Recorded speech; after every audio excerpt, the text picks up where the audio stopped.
Welcome to the Family Pictures Podcast. I'm Michael Branson Smith, and I'm here with Norman Bates. Yeah. You know, he is just a boy who's got a best friend in his mother, sitting in Italy in a closet, you know, thinking about where his relationship and life went wrong on our 58th episode of the Family Pictures Podcast. And yes, we are on to film number 4 Mother, by he's Alfred not a Hitchcock. trashy New Yorker, Mother. Mother. I am a good son, a good husband, unlike Jim Groom. Exactly. 58, I don't know if I'm actually a good son all the time, so I take that back. We're barking. We're going to try to avoid relationships with our mother issues, right? Exactly. It's probably a good idea. My mother? That's the great one from Blade Runner, and we have to do Blade Runner at some point. But like the whole idea of, you know, tell me about your mother. Yeah. My mother? There is no mother there. It's such a great play on it. So we have worked through The Man Who Knew Too Much, Strangers on a Train, Shadow of Doubt, and boy, those films, at least family stayed intact somehow there, you know. The McKennas, at least, you know, they got their son Hank back, and you know, the Mortons, the what is it? Guy and Ann finally get to marry, and the Morton, you know, legacy is secure, and even young Charlie, you know, she grows up in the face of her adoration of Uncle Charlie and moves on. But in Psycho, this is Hitchcock telling everybody, nope. Stuff does not always work out. And I think this is probably one of the first films where he's just like, this is a very naked, nasty film, I think. I think it's one of those moments where you're like, huh, so is Hitchcock a nihilist? And, you know, unsurprisingly, Paramount hated this script initially, not the script, the Robert Bloch book that he wanted to adapt into the film.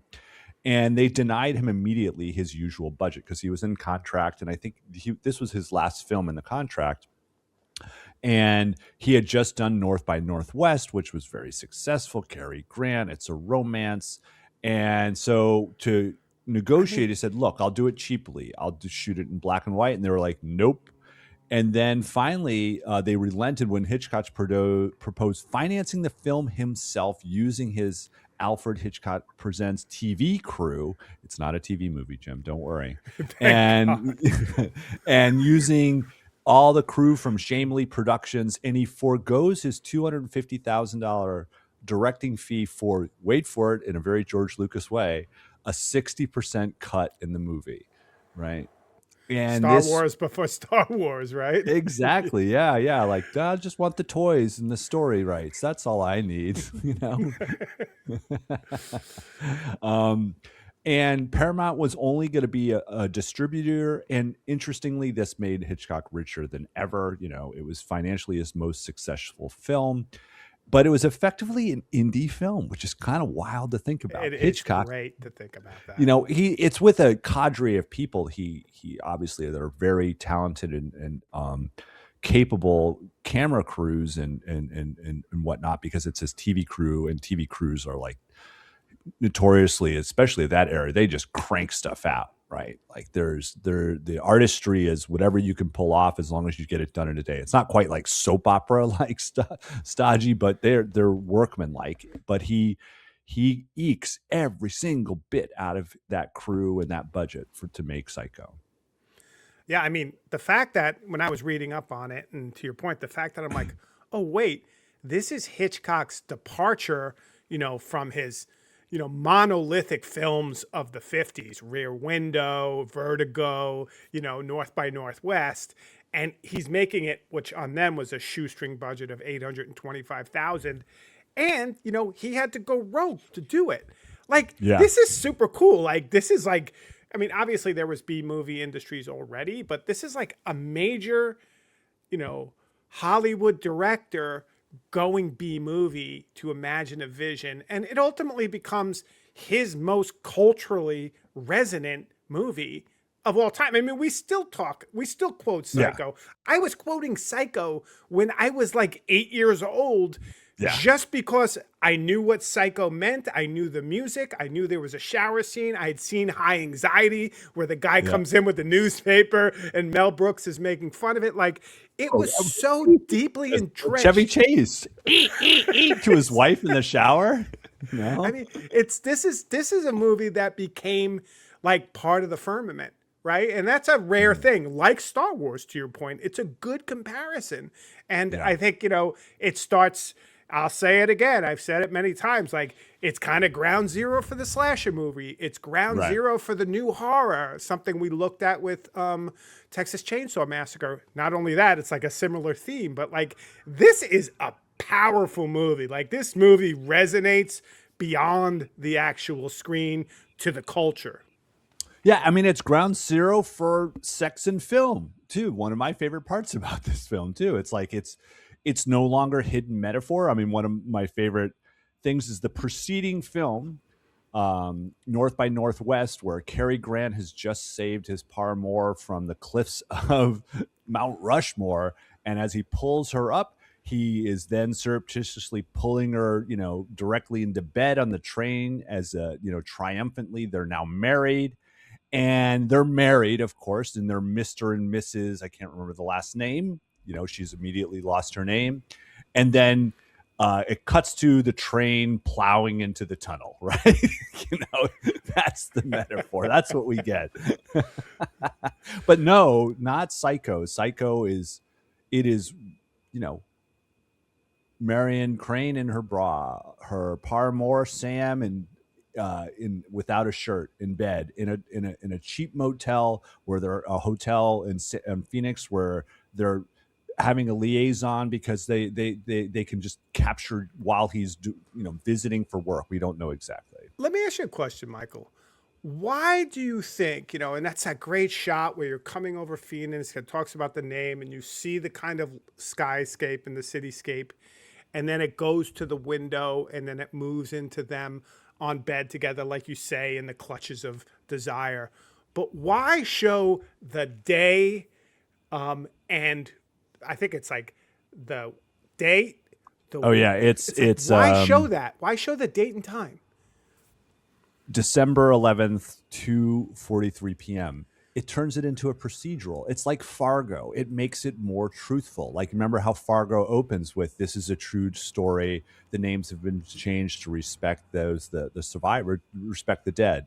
And that's what it makes me think of, is like, it makes the audience think this is more real, right? This labeling of date and time, it gives it more truth, if you will.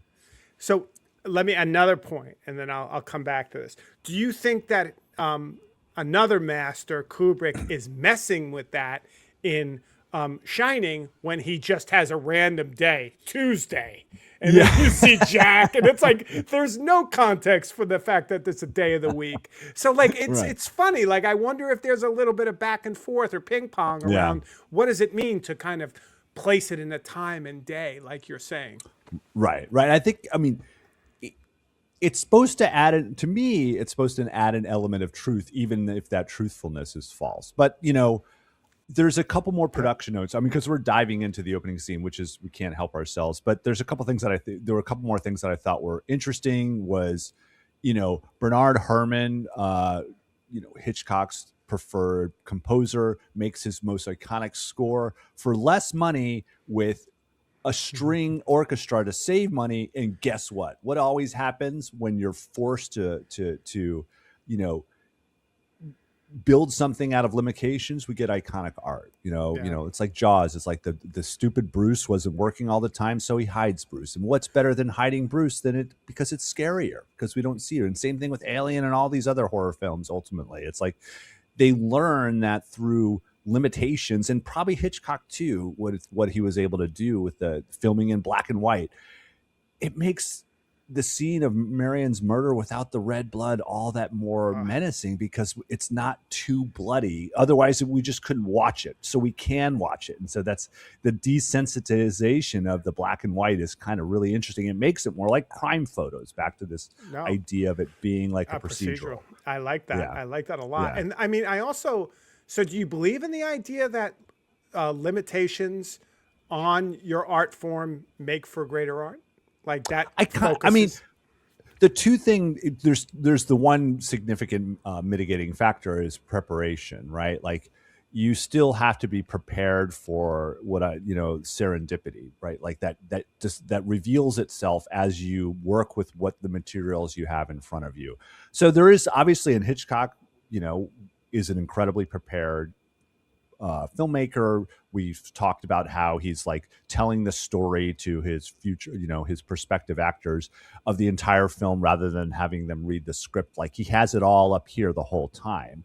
And Yeah. so, and he works with people that he's probably known and trusted for decades.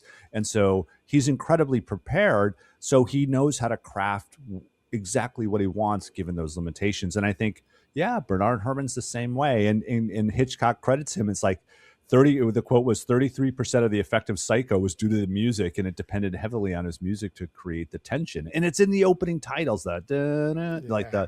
the harsh, it slows down, but it's setting us up for the inevitable, which is so compelling. It's also the first real, in terms of the movies we've watched, the first real Saul Bass title, Yep. right? That Yeah.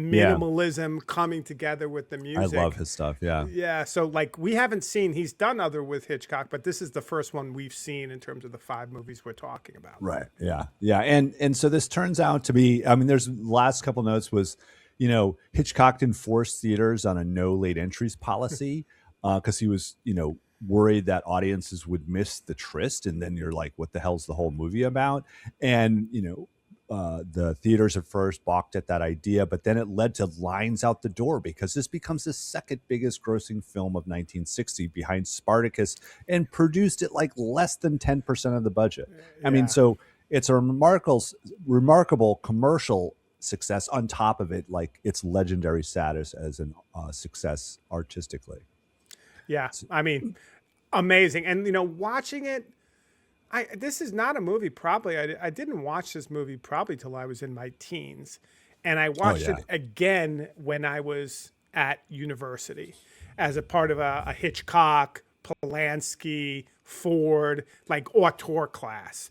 And one of the things that kind of blew me away about this film, and I think it kind of goes right to you, and the professor who was talking about it really highlighted this, is like the beginning of this film is just completely unique, in and of itself. Like it reminds me a little bit about Shadow of a Doubt, where here they are in this kind of rundown, not rundown, but this kind of shady hotel where Yep. lovers go and they pay by the hour, as he was saying, right? He alludes And- to later in the film too. Yeah. yeah, so the whole idea is that like we're not unlike our families, and you've already kind of suggested this. We're kind of in a very different atmosphere than almost any other family film we've seen so far of Hitchcock in terms of setting us up for something radically different. Yeah. And it's really important this start because there is this contrast of desire for domesticity and Yeah. the reality of their situation, right? It's the entire framing of it is we have a man who thinks the woman he's in a relationship is really effing hot, and he's just staring at her as she's dressing. It's like, because man, she's hot. And but at the same time, while that is going on, and they've clearly had sex moments before. She's in a bra. He's, as I said earlier, without a shirt, and they're still embracing one another. But as she's dressing, she's talking about marriage and how you can do things deliberately. That's one of my favorite lines. And there's a deliberateness and respectability. And she's imagining respectability and how it can happen. And she wants to have him to come to dinner where her her mother's photo is on the wall and her sister's helping her make a nice broil big steak for three. It's just A like broiled super, steak, totally. yeah, but it's also just super specific. Her image of what family and marriage is supposed to be. I mean, it's literally inclusive of her sister. It's not just him, which is funny. But he can't help but immediately pervert it. And that's what I love. Is Sam's like, so after steak, do we send your sister to the movies and turn your mother's portrait against the wall? And she's like, she's turned off. But it's so important because the idea of a relationship is something that's so furtive. The idea of future family it's so liminal what they're doing. He's like, can we really pull that off? And he does love her.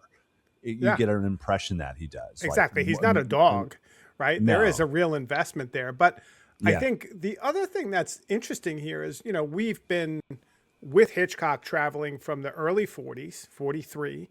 Now we're hitting 1960.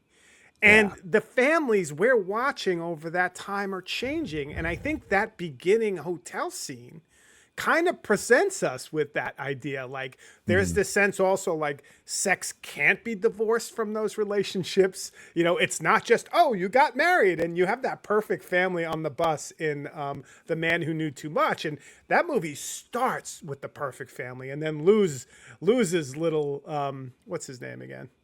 Hank. Loses little Hank, but then ultimately they get recombined. This family is a family that can never happen.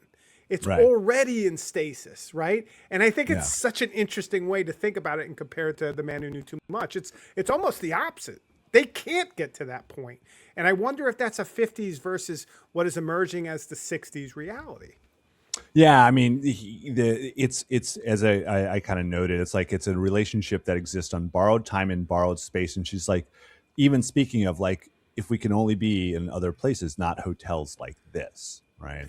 You know, but it's just a moment they're stealing. It's not a strong relationship, even though they kind of allude to, well, we could do this. And there's lots of different ways to talk about this. Like, I mean, I'm obsessed with talking about the sex side of this, but there's also the deep impression of the money side of it. I think it's kind of interesting. Well, let's like the idea of sex in movies to this point, and this is like a really, to me, a bright line. It's only presented in the context of marriage. And you know it's always fun to look at this era's actors and actresses. Almost all of them, it's married, divorced, married, divorced, married, divorced, because if you wanted to be in a relationship, especially as a public figure, you had to be married. It was impossible to do that. And it was basically literally enforced by the production code from 1934. There were rules. It was self-censorship rules of the the movie houses themselves, but it was the thing that you did. You didn't show people in a bed together that weren't married. Never mind topless, or not completely topless, Yeah. but as close to Undressed. that as possible. Right. Undressed, right? Even more specifically, yeah. And I think for me that also the other piece there is like, Janet Leigh is striking, right? Like yeah. her face and like her whole figure and like as you come in and you're a 1960s audience, you're probably like, what the hell is this? Right? Like Yeah. there is a certain amount of also that voyeurism that comes up later in the Mm-hmm. film. Like you're coming in through the window and you're seeing what's happening in this kind of Yep. seedy Phoenix apartment or hotel room, and bam, there you have it. Like, I mean, he's playing also with obviously like, titillating the audience to some great degree. Yeah, absolutely. And it's like there's all this talk about it. I mean, the fact that it's not metaphor, it's showcased, and Yeah. they literally he's talking about it like there's a little innuendo, which we always kind of appreciate. That's got to always be there in a Hitchcock film or any film of this era. But even when the moment later that Sam tries to take it back, his like salacious quote about what do we do once dinner's over, and he says, I'll do anything with you, I'll as long as it's respectable. But she still realizes, like, well, you make disrespectability sound disrespectable. It's just super self-aware. She knows, like, yeah, we've just been fucking, right? Even though we want to get married, and she's struggling with that because and that's what Hitchcock's having his audience do. Yeah. He knows the morals of the moment. It's happening in real life, but it's not presented in fiction enough. And he's presenting it, and it's a way of like saying, "Look, everybody." And what's so great is this, in large part, I think, caused the mixed reviews at the time. There was this famous, I can't remember her name, reviewer, British woman, who literally ended her career after walking out of this film. She was so disgusted by it, or the perversion of it all. And that's what's so great. It's like it's outrageous to some, these ideas still. Yeah, it's one of those moments where film moves, right? Like what Yeah, was acceptable and then what's not after, or what becomes acceptable after. This is it. And to your point, the whole idea of, them getting into the movie theater not being late could be seen as a gimmick, but also it's maybe, like you said, Hitchcock's insistence that they hear this discussion about marriage, that they right. understand that they're not married, and they understand, how risque this whole scene is, which kind of amps the whole tension of the film. Correct. Yeah. And Thank because you. this leads to the this leads to the other kind of major theme, which is in this same scene we learn that money is a precondition of having a family. Because what's holding Sam back is he's saddled with his past of, we don't know what it is, but he's in debt due to his father. Like, he has debts to pay off from his father, and he has alimony to continue to pay from his ex-wife. And he needs at least a year or two before he can figure that out, because he couldn't possibly have Marion come with him to his hardware store where he's living in the back room while managing a store in Fairville, wherever the hell it is. We don't know if it's California. I think it's probably It California. is It's like some California, yeah. suburb of LA. I get the sense, right? Yeah, it's north. It's like on the way to Northern California, Yeah, yeah. near And so, Bakersfield. It's north of Bakersfield. So yeah. And so, the relationship is suspended because money is just not there. They need the money to, quote unquote, buy happiness. yeah, And boy, this leads to one of my favorite scenes, which is when Marion, after the affair, the hotel tryst, returns to work and runs into Mr. Cassidy. Why don't you set that out? yeah. So I mean, this is also, she comes back to work. She's a little bit late, but luckily, her boss is out to lunch, and we learn, thanks to Hitchcock's daughter, Pat Hitchcock, Yeah, that Patty, she's yeah, back. she's back, which is great, and she's great actually as an Oh, I know. actress. I mean, Yeah, yeah. she's great. She's like, I mean, I think as she says, he would be flirting to me if he didn't know I was married or was engaged to marriage. Like, there's that whole She's like a moment. classic character actor. You know what I mean? She is great. So Yeah. anyway, her boss comes in. So Marion's boss comes in with this kind of Cassidy, the figure you're talking about, but he is like a larger than life cowboy hat. Hammond, I mean, ha ha ha. Let me Yeah. tell you, and he comes in and he's basically sitting on her desk, flirting with her to no end, and also Yep. mentioning the fact that he's got $40,000 in cash. And what is he going to do with that cash, Michael? He's got a very specific thing in mind that he's doing with $40,000 in cash. He's buying his daughter's a happy marriage, right? It's going to be his daughter, who's only 18 and is being married away from him. Ew. Yeah, And that's has right. never had a day of unhappiness. And this is really important. He never talks about getting happiness. He always talks about avoiding unhappiness. And this is ultimately, he's buying her house, he's buying his daughter a house, setting up her future, and he's guaranteeing her past will be her future of never having a day of unhappiness. Yeah. Because this play on, Hitchcock does this play on the idea of, like, you can't buy happiness, but boy, you can buy off unhappiness with money. right? Yeah. And Cassidy and his daughter and that whole scene could be its own movie trajectory. Like Yeah. you could see that like spitting off, like someone taking that. Someone should do that, like they do with fiction. Like take this Hmm. one piece and make a whole narrative out of it.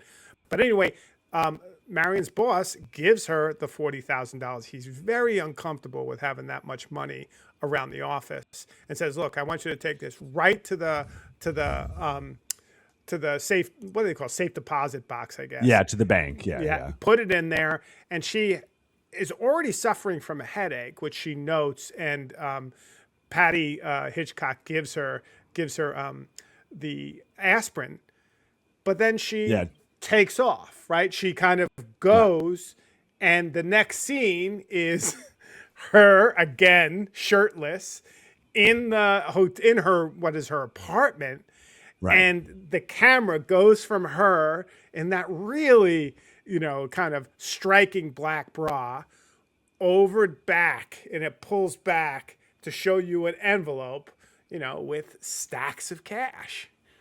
Jim, you mean she didn't go to the bank and deposit the money? And this is where I have to say, Michael, you're being like, facetious right now.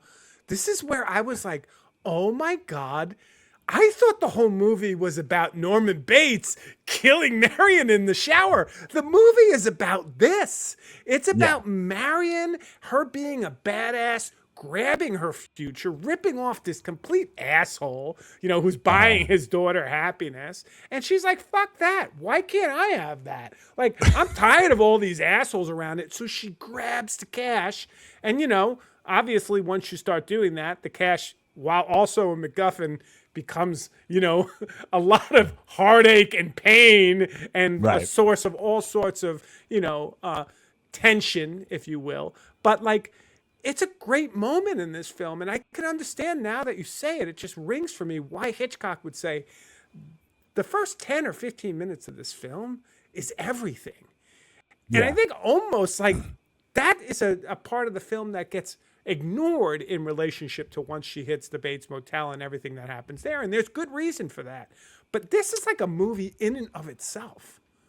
Yeah, you would think that, oh, we're the Family Pictures podcast. We're going to focus on Norman Bates and his mother, his mother, right? Yeah. But I mean, and we will get there. But what's so important is even in the exact moment where she finally makes the decision, like picks up the cash and puts in her purse to leave, she's sitting on the bed and she has her back to a portrait of her parents that are on the wall, right? And so her parents are watching and she has her back to them, and she knows what she's doing, and she knows she's committing a crime, but she's trying to force into existence a future of marriage with Sam. And what's so wonderful is how, as you've already described, this leads to the car trip, and she is running through all this inner monologue of all the different people, like Mr.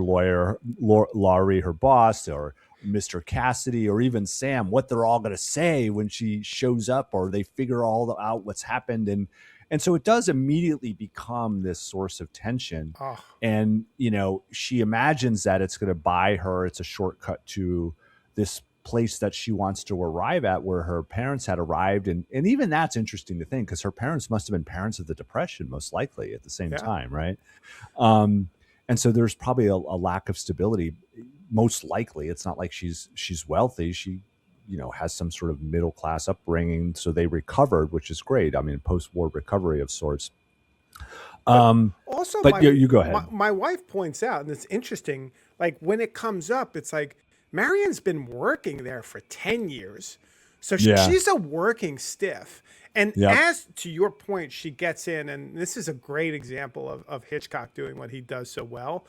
She takes the envelope, packs everything up, and then she's got this purse that can't really fit the money. It fits it almost enough, but it always Right. shows just a little bit. And she's always uncomfortable with it. So from the moment she puts it in her purse to leave, that money kind of is looming.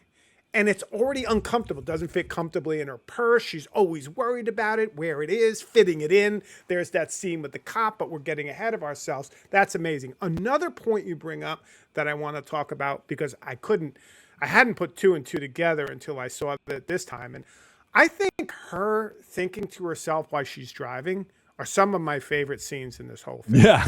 I think they're so amazing. And you know what? I was watching not that long ago a film by Mario Bava, who I always refer to as like the Italian B movie Hitchcock, because he does a lot with visual effects and he really does amazing things. Well, there's an American cut of The Girl Who Knew Too Much, and it's got a different name. I think it's called The Evil Eye, the American cut.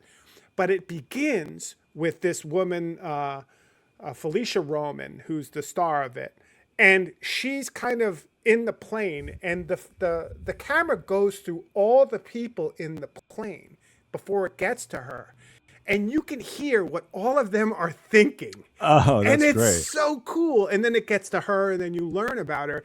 And Tarantino's like, this is probably one of the greatest openings of any film, that whole idea. And I'm like, oh, wait, this comes directly from Hitchcock, right? This is Hitchcock doing that. Now, someone might have done voiceovers like that before, but there's something about this one in Psycho and that one in Mario Bava's The Evil Eye, The Girl Who Knew Too Much, that is so similar and it's almost like a different kind of storytelling, and you know Bava's picking it up from Hitchcock. So I loved it. Just a kind of internal Bava connection for me, which is always fun. Well, yeah. Jim's Bava connections are clear to those that know you, for sure. Well, I just love it because I always talk about Hitchcock and Bava, and here's that great example. Yeah. And, you know, Bava starts also in black and white with Black Sunday, which you did that great trailer for. But, like, there's real connection with Bava and Hitchcock. And then seeing this one in Psycho and that with The Evil Eye was like, bam, what a beautiful. And Bava was doing essentially the first Giallo. So there is another first with Bava in that movie in relationship to Psycho, and I know the two are related. So that's a whole nother thing. Yeah. So like all Hitchcock MacGuffins, the money in the end doesn't really matter, does it? Nope. Right. It's something that she worries about. And one of the best scenes is when she's at the Bates Motel and she's like, where do I hide this? And she literally like circles the entire room and comes back to her suitcase to put it back. But at least she hides it in the newspaper. And ultimately what happens to it, it just ends up after her death, it ends up in the trunk along with her body and her suitcase and is dumped in the swamp. It doesn't matter. And this is made clear even towards the very end of the film or actually it's not even the end. It's maybe like the beginning of the third act, ultimately, when we are introduced to Sam working in the actual hardware store that's described in the opening scene. And he's drafting a letter to Marion and describing how, you know what, you're right. We don't need this money. Let's just be happy. And that's the whole idea. It's this, we don't need the money. We can be in this cramped, miserable space together, but we'll be together. And that's the actual idea of truly building happiness, not buying off unhappiness. Right. But at the same time, you know, Norman Bates never knows he's, putting that money in the swamp. The only people at this point who are alive who know are us in the audience. And it's another one of those great tricks where you see the car going in and you're like, oh no, there's $40,000 in the trunk. Like, and by the way, waste. What I always love to do with like money amounts, like I always hit the inflation calculator. Yes. So that's like $430,000 in cash. In today's dollars. Awesome. Yeah. It's just a lot of money. It's an incredible amount of money. And this is why, if you really think about back to the scene with Cassidy and the way he's like literally waving the money in Marion's face, taunting her, Totally. Are you unhappy? Little girl, I can make you less unhappy, right? That's what he's basically saying. But it's also another great device Hitchcock does by making him such a jackass. You understand Marion's, like, it makes her taking the money and her making that bad decision, if you will, more palatable, right? Because she's stealing it from an asshole.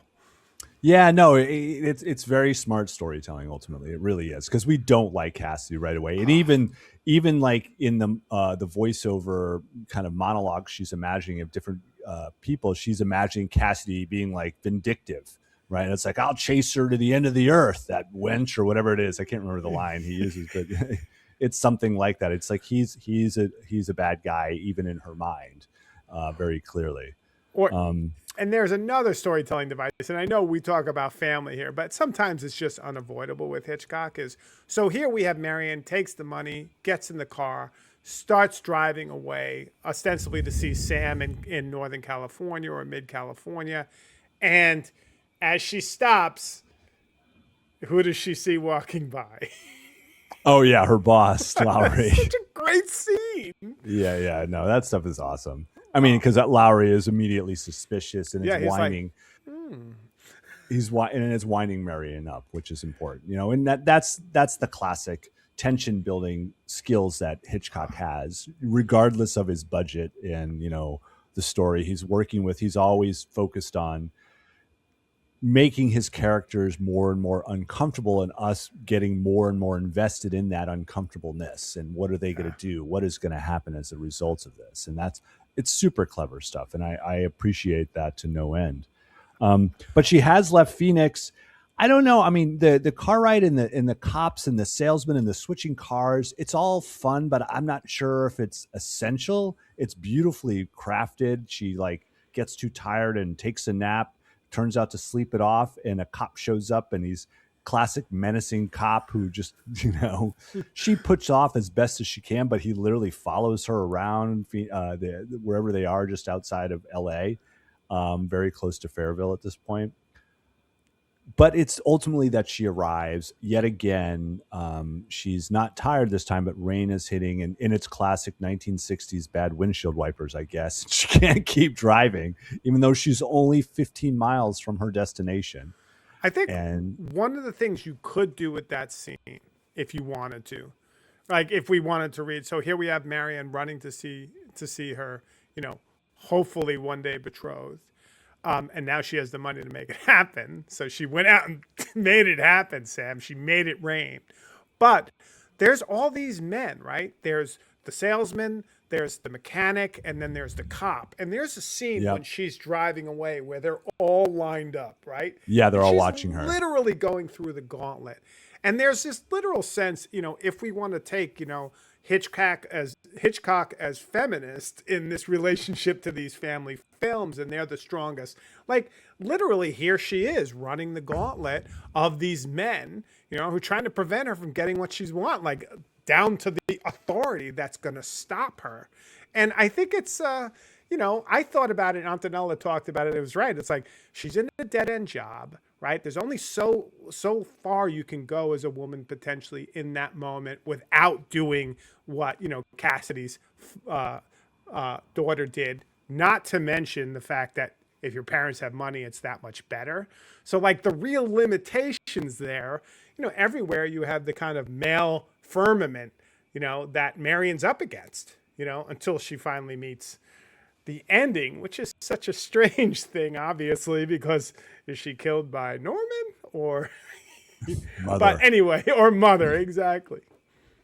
Yeah, no, I like that reading. I think that it's a nice way to give value to this escapade in the middle of this inevitable end that she's running into. And she has to make another pit stop, and it turns out to be the Bates Motel. Oh wait, no, I can do this. No, I'm not going to back up. I'll find a way to get back to it. And it's in this moment where we're finally brought back to this situation where that speaks well to what you're talking about. It's a woman who's alone coming to an empty motel with just one man present, and you're just like, that's not a good situation necessarily. Yeah. But Norman presents himself as very kind at first, does he not? Oh my And gosh. accommodating 12 rooms, 12 vacancies. It's like, so, but really happy you made it here. And yeah, let me set you up in room one. There couldn't be anyone like less arresting in that regard. Like he's kind of goofy, kind of he stutters a little bit, like, he's kind of like a dreamy guy. Like I just think, Anthony Perkins is Yeah, he kills it. amazing in this He kind of role. is. And Yeah. I can't believe he didn't win Best Actor for this. Like, he is amazing. The way he looks, like the way you believe him when he's not sure who he was or what happened. But even just in these early scenes with Marion, where he just makes her completely at ease. And there are moments a little bit farther away where that starts to crack a little bit, but it cracks slowly enough, and he brings everything back quick enough that, like, you don't think twice about this guy, right? Like, he is the boy next door, you know? Until yeah, I mean, Yeah. it's really great because he offers her dinner, and he's like, oh, because he doesn't want her to have to go back out into the storm, or actually I think it's already stopped, but she doesn't want to go back out. And he offers her, like, sandwich and some milk, like it's a little boy's dinner, which is really interesting. Yeah. And this is the beginning. The first crack happens when she overhears the distant conversation in the house that looms above the motel rooms, and overhears a really fraught conversation between son and mother. Yeah. And I will not have some, what is it? He won't have erotic? her coming for dinner. No, it's wait, let me get that's how it says. No, I tell you, now I won't have you bringing strange young girls for supper. Cheap erotic fashion, There it cheap is. erotic with their cheap erotic minds. Like, this is what we're hearing, and this is what Marion's hearing in the distance. Oh, mother, no, please. And it's like, what the fuck's going on? Okay, Norman seems like a nice guy, but he's got serious issues with his mom. But it's also, yes, absolutely. But it's also interesting, right? Like, this whole cheap erotic fashion and cheap erotic minds. Yeah. As the audience, that brings you right back to the beginning It with does. them, and so, like, there is that tie together with, Marion is not clean here. And, like, No. there's some of that in the context of this 1960 where this is happening, people would make that argument, right? Her being in a hotel alone, all of this. And I think, like, it's weird that, Perkins's character Bates is kind of picking up on that. And it's almost what's getting him off.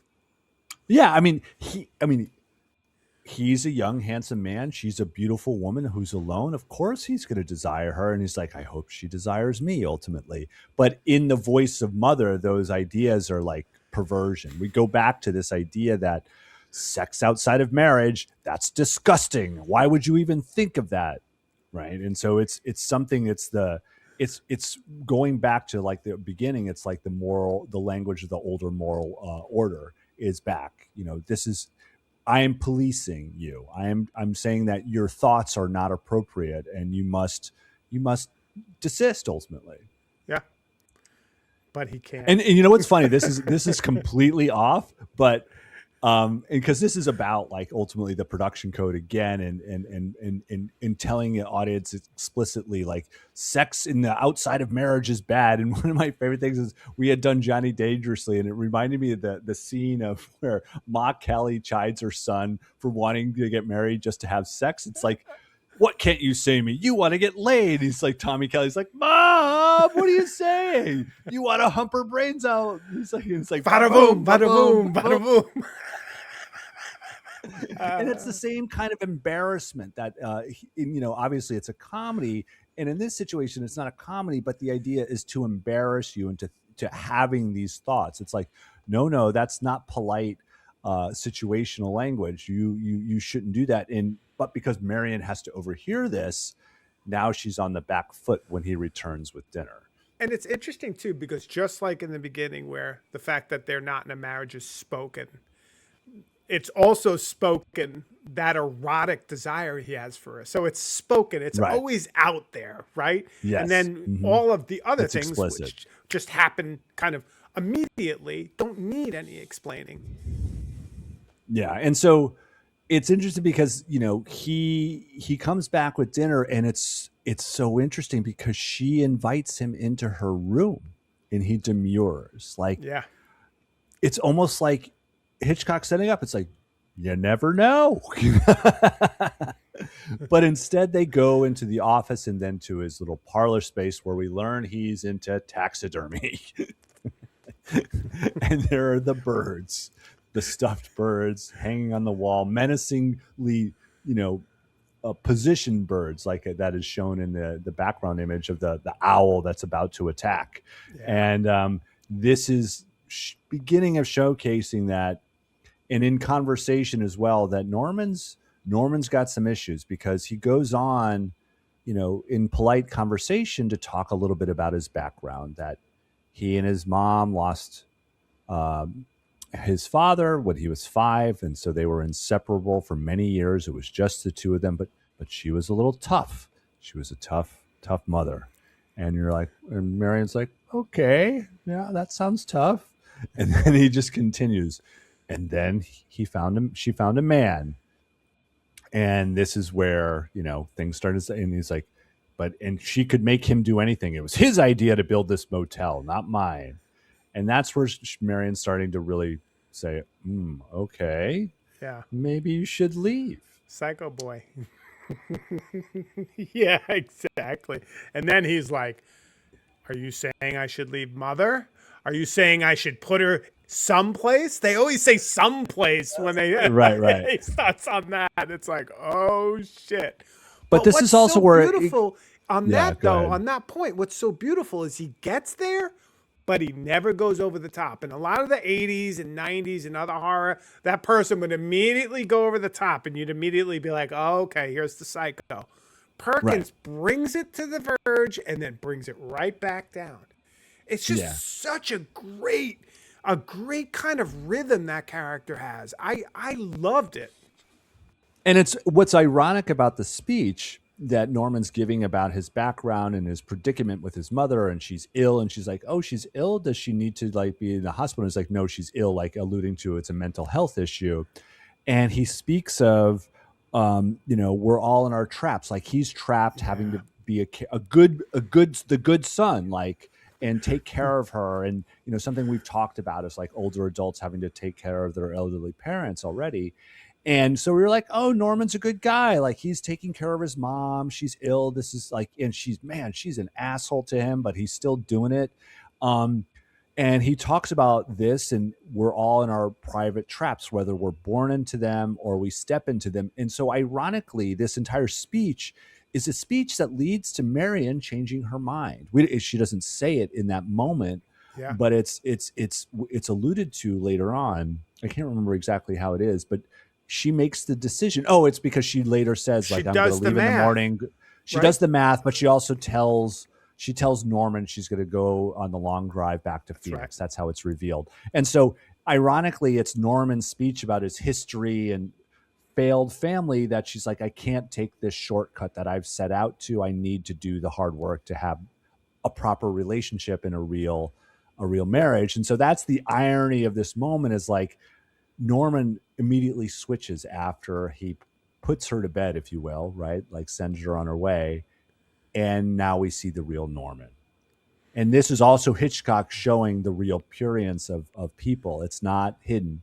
He's a peeping Tom. Exactly. Yeah. I mean, and just the shot is so amazing with his Oh, eye it's so and beautiful. the I light gift and that the one for sure. oh, that is gorgeous. And then goes right in and sees her again. And just And she's Janet Leigh is undressing. striking. Yeah. And she's striking. Yeah. And it's funny how many times you see Janet Leigh in this movie. And it goes to your whole point about sex in Psycho, undressed or half dressed. Like Hmm. she's almost more undressed than dressed if you think shot for shot. And, Yeah. you know, I mean, he obviously, and is it behind that one? Where is the peephole? Is it behind that one painting that's underneath the owl, which has the kind of the I woman think so. Yeah. covering herself, and then he Yeah. moves Yeah. it, he takes it off the wall, and then And he looks through reveals it. this giant hole in the wall that's between the parlor and room number one. And which, this also showcases he's clearly done this before, right? Yes. And obviously, he had 12 rooms to choose. And Right. when a presumed couple came in later on in the film, they were in room 10, which is another Yeah. moment which reinforces the idea of single woman versus married couple and like Right. the pure, I don't know how you would say it, like available, but also immediately erotic and somehow dirty is a single woman traveling on her own, and what Norman does because he's got it planned from the moment. As soon as he gives her room one, he has a Yep. plan. Yeah. And that plan is is executed in the probably the most famous scene in cinema history. I personally have blogged, all 54 of these shots into GIFs, which is So kind of wild to gorgeous. see together. And oh mother, oh God, mother.tumblr.com if you want to find it. um, It's beautiful. and she's murdered, obviously, and he immediately covers it all up. And leads to the dumping of the body and the money and the suitcase into the swamp. And it's aborted. The vision of family is obviously gone, but where do we go immediately is we go to Sam, right? Like the third act immediately begins because, or actually the second act, I can't remember, whatever. I don't know how to write movie scripts. We're going to try that later, but we'll see. Um, and, The and next act. we, as we described earlier, the money wasn't necessary. And Sam's already saying like, man, you were right. We could have been together. And so this is the beginning of the setting up, because at the same moment we learn that this is actually many days later, and Arbogast shows up along with Lila, and the real story begins of like what happened to Marion. And Lila, the dutiful sister, as we learn, like she must have a close relationship with her. She's talking about like having her help make dinner for her husband. So I guess she's not getting married either. um, and so much of the film as it continues, it is about it's mostly about Norman's relationship with his mother, because she becomes the person that everybody wants to talk to, right? And we're wondering what's going on, because Norman seems like, because he didn't kill her, it was his mother who murdered Marion. Like That's right. it was a figure in a dress with a knife, and he runs in after her and says literally, "Mother, oh God, mother," like, and he's shaken by the terror of what she's done. And it's through the private investigator, it's through Lila, and eventually Lila and Sam, they're looking for, where is mother?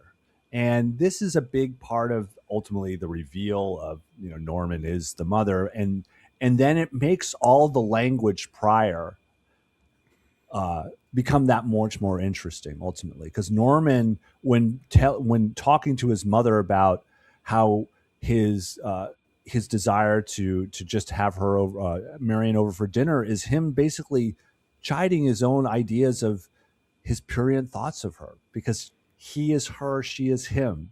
And that's what's so crazy about this film. And I don't know, I mean, you take over, because I don't know how to even completely invest in the psychology of, we have a story of the first in the Family Pictures podcast where mother son are actually the same person. No, yeah. I mean, this does get to a theme that will really resonate and be recreated and reproduced, like Raising Cain. Like so many other movies will take on this idea and will kind of, play with this idea of the psychotic at the middle. And, how many movies are about the mother? We could go there again and again. But for me, the coolest thing about this, and I hadn't kind of really remembered it as we get to the whole thing, but the whole explication or denouement at the end. So Oh, it's so they weird. actually, it's a weird thing, right? They go and you kind of did a nice job. They're searching for the mother. Arbogast doesn't last, he gets it. And that's a really great shot above. Yeah. Like, Uh-huh. I mean, there's Yeah. so many great shots. And talk about Yeah. limitations creating, I mean, being the birth of creativity or giving way to creativity. What a great example. And so he falls down the stairs, and then Vera, or not Vera, but Lila and Sam go, and they're trying to figure it out. So they're kind of saying, okay, you hold him here and I'll go look for the mom. And so this Right. is kind of the reveal. So Lila goes in, and it's interesting. So my wife's mom, I had Psycho, I watched it like a week ago, and I've had it on my TV in my office just playing looking at it, not hearing it, playing it. So I've been playing it like 24/7 because I just think it's so beautiful. Like, and so, Yeah. and my mother-in-law came in and she's like, "Is that Psycho?" And I'm like, "Yeah." And she's like, "Oh, I saw that in the theaters." And here's an Italian who saw the Ooh. movie, recognized it immediately, and it was on a Uh-huh. random scene, and then Right. started telling me stories about when she saw it. And one of the stories is she's like, obviously, she came at the shower scene. She's like, obviously, this scene was terrible, but the scariest scene for her of all was the scene when Lila goes down into the basement and goes and sees the mother and goes approaches the mother and then turns around. You know, it's kind of a taxidermied skull that Yeah, it's a looks back mummified at her. skull. It's Yeah. right. And so, and then she's like, and she was saying like the whole theater was like, like there was like full on hysteria.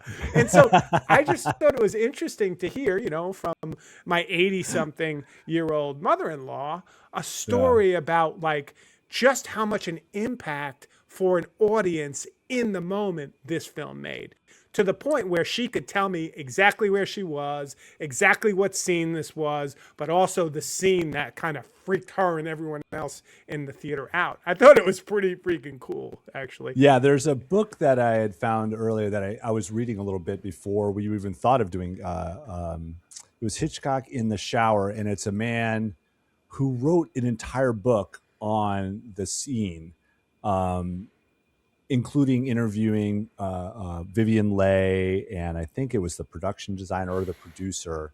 But one of my favorite parts of the book, and I haven't read the whole book, and in the first chapter, he talks about going to the film with his best friend and how they saw it in the theater and how it was such a seismic event for viewers Yeah. at the time. And his best friend literally like clutching his wrist during the shower scene and like basically digging nails into him. And it was like, so it was, he not only had this like reaction psychologically, he had to experience a physical reaction too. Yeah. And so, yeah, that's so fun. I love that story. It's because it's such a bizarre, thing. There's all these things that, I mean, man, this film has been psychoanalyzed, and I don't think we're going to do any justice to any of those No, kind we of will not. readings, you know. And the resentment that's there, and it's self-resentment, and I don't know. And I love, but the name of the episode, "A Boy's Best Friend Is Mother," which is himself, like, it's so weird. Um, Yeah. but it is funny because at the very end of the film, there is this almost TV-like explainer at the end, It is right? so weird. I Yeah. really liked it this time, but when I saw it the first time, it totally put me Okay. off. I was like, Oh, I, good. Help I me. hate I've seen it this. a few times, and it's still like, what changed your mind about it? I mean, what I really like about it is it's actually everything that came before it. This guy Mhm. who's a known TV actor. He's been in a ton of stuff. I think his name is Simon Oakland, and he actually was in Hawaii Five O. And I just Oh, love, really? yeah, Okay. I love the way he kind of does it. I mean, he's basically the one who's trying to make the insanity you just experienced somewhat understandable. So it's Right. almost like before you leave the theater, let me just set you up. And I had a mom. I had a mom. Luckily, she didn't. I didn't poison her and her ex or second husband or anything like that. So I don't get too crazy. But she had a disassociation. So she would, and I've talked about this before on this podcast. She would dissociate literally, and she would just go into it, and like she couldn't really talk. And if we were in like a department store or something with her and it happened, we would have to like get her out of there, and because she would start saying things that were just weird in another, it almost seemed like another language. And so we were like, really? So the idea that there was someone in 1960 who's having this person, and rather than treating him as a complete monster, tries to actually explain what happened and make, like, the whole idea of mental illness and somewhat palatable, is a whole nother part Right. of this film. Right. And Yeah. it's interesting, like, because it sure reads like a PSA and it reads like Yeah. bad TV, but at the same time, it's also pretty radical because mental disease, right? I mean, from here on out, Psycho, like this movie is like Jaws. It does a lot more harm to the mentally ill than it does like Jaws does for sharks, than it does Yeah. good. But there is a sense that he is almost aware of it, in Hitchcock, I mean, and tries to kind of put this in some sort of perspective. It fails miserably at the end, but it almost is like what he's trying to do. He's trying to say, oh, I've let the cat out of the bag, Pandora's box. Let me try and put it in some perspective. And like, you know, the term psycho gets its negative connotations, I would argue. I don't know this for sure, but I think from this film, right? Yeah. Yeah. I mean, it's a term of the era for sure. And I don't know. It's kind of funny. Like it almost my first read of it is like, man, this is something like the film producers made them put in. It's like put Hitchcock in. It's like you have to explain to the audience what the fuck happened, right? Otherwise, they're gonna be like, it's gonna be too confusing. But the funny thing is, at the same time, I feel like the explainer is basically undercut by the final speech by Norman as mother to a certain extent. Right, he's basically throwing mother is throwing Norman under the bus. It's sad. What is it? It's sad when a mother has to condemn her own son, and ultimately it's the idea of like, you know, the mother is no longer the voice of care. She's the voice of condemnation. You know, and she's the violent one, and it's all wrapped up in this idea of the past is incurable to Hitchcock in this thing. Like it can't be fixed. Unlike those three movies I started off with in The Man Too Much, they get their son back, you know, and in Strangers on a Train, they get married. And in Shadow of a Doubt, young Charlie, you get to sense she's going to persist, you know, her childhood thinking about her uncle. There is no, Marion's dead. There's no coming back from that. Yeah. Norman is screwed. He is never, and that's what the psychiatrist is saying. Like, he's now mother, right? And so at the same time, if there's this explainer, there is this persistence of Hitchcock nihilism, maybe, you know, that we haven't really seen prior to this. There is no romantic ending in this film. I guess Vertigo is similar in that regard, which happened 2 films earlier to a certain extent. But boy, this is a bummer ending for your average audience, but they freaking loved it. Oh yeah. I mean, yeah, I agree. I mean, I loved it too. And I think the other piece here that's interesting is, you know, you do have, and I really loved your reading this idea of this nihilism and the fact that this tries to save it. But think of books like, you know, Crime and Punishment by Dostoevsky, right? Like Crime and Punishment, right, is about this like guy who basically says, I can get away, I can, you know, kill someone and not feel morally responsible or degraded because of that. Like I'm kind of above that. But like the whole movie, the book does an amazing job of setting this up for Raskolnikov and all that. And then the last, you know, 10 minutes, 15 minutes, 20 minutes of the book is trying to say like, but he went to prison. He's now found God. And actually he sees how bad what it is he's done is done. To your point, it tries to clean it up. But like the moral havoc that book, like, you know, wreaked can't be made up by this quick appendix. Like actually, Raskolnikov found God, and everything he did before, actually, he's kind of repented for. So actually, there's order again in the universe. It's like once Psycho hits, there's going to be no order in the universe of horror films, right? Like that's it. Come the slasher. Right. Yeah, because the doctor doesn't have the final word. It's mother. That's a good point. But I mean, and it's funny because I almost read it like, you know, here we're going to have someone, and maybe that was because of my kind of keen awareness of mental illness, you know, and that relationship. Like I was like, someone who's finally taken the time to explain it rather than just saying they're crazy, right? Without saying, what does that crazy mean? Right? Like, what does that look like? And so I don't know, you can read that a couple of ways, but I think you're right in terms of mother taking over. But was mother ever compassionate? No, she wasn't. I think it's just like the classic identity of a mother is supposed to be compassion, but this one, boy, is not at all. You know, it's like, you know, it's so. But I don't know. That's another one in the books, Jim Groom. You know, we took on Psycho. We avoided really the hard stuff, focusing on the things that we like to focus on the Family Pictures podcast. So I hope you enjoyed it with us.